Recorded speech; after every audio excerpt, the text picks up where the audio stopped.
Hello and welcome dear students. आज हम class 11 CBSE के शिरले टूल्सन द्वारा लिखी गई कविता अ फोटोग्राफ पढ़ेंगे। ये पोएट्री हमें सिखाती है कि समय जीवन पर अपना असर किस प्रकार डालता है।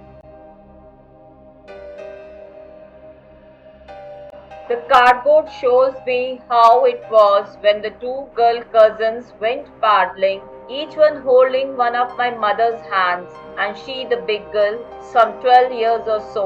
All three stood still to smile through their hair at the uncle with the camera. A sweet face, my mother's, that was before I was born, and the sea, which appears to have changed less, washed their terribly transient feet. यहाँ paddling का मतलब तैरना, transient का मतलब जो चीज permanent ना हो।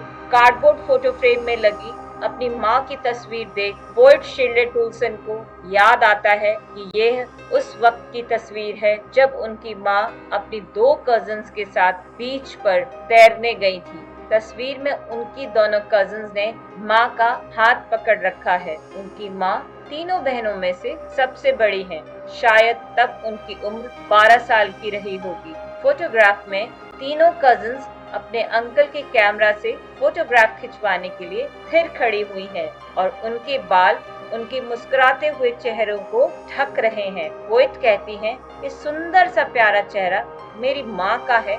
ये शायद तब का है जब मैं पैदा भी नहीं हुई थी, और ये जो समुद्र तस्वीर में दिखाई दे रहा है ना, आज भी कुछ वैसा ही है, क्योंकि वो कुछ खास नहीं बदला है, परंतु उसकी जो लहरें तीनों कजिन्स के पैरों को धो रही है ना, वो समय के साथ जल्द ही बदल जाएंगे।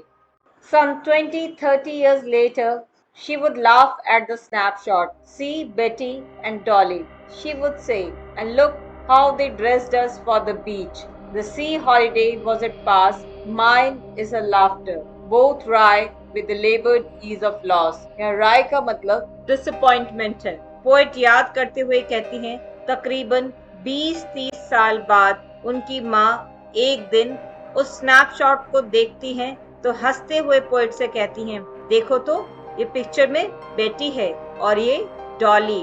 उस समय हमें बीच पर जाने के लिए किस प्रकार के कपड़े पहनाए जाते थे। पोएट कहती हैं, उस समय समुद्र के किनारे बिताए हुए वो सुनहरे दिन उनकी माँ के लिए बीता हुआ कल था, और आज माँ की मृत्यु के बाद उनकी वो प्यारी सी हंसी उनके लिए एक बीता हुआ कल है, और उन गुजरे हुए सुनहरे पलों की कमी का एहसास उन दोनों को ही निराशा से भर देता है।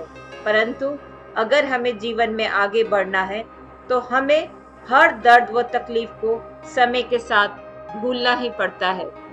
Now she has been dead nearly as many years as that girl lived, and of this circumstance there is nothing to say at all.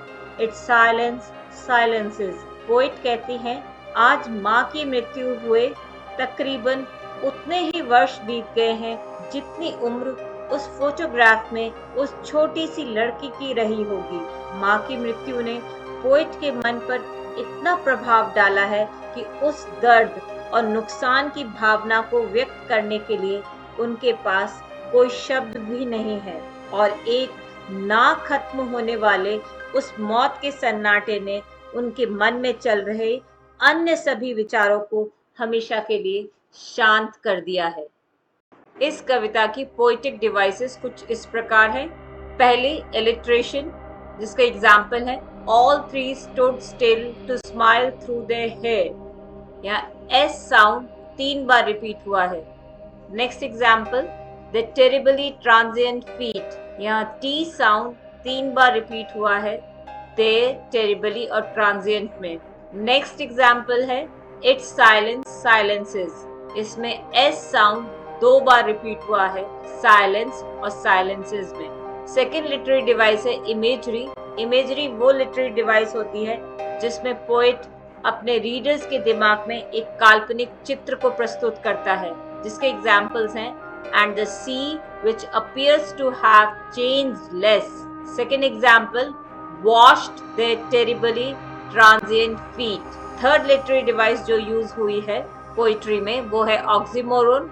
Example, लेबर्ड ease. मेहनत कभी आसान नहीं होती है। ये दोनों ही एक दूसरे के ऑपोजिट वर्ड्स हैं। Moral of the poetry: Time and tide wait for no one. अर्थात समय और लहरें किसी का भी इंतजार नहीं करती हैं। Thank you, dear students. Thank you for watching.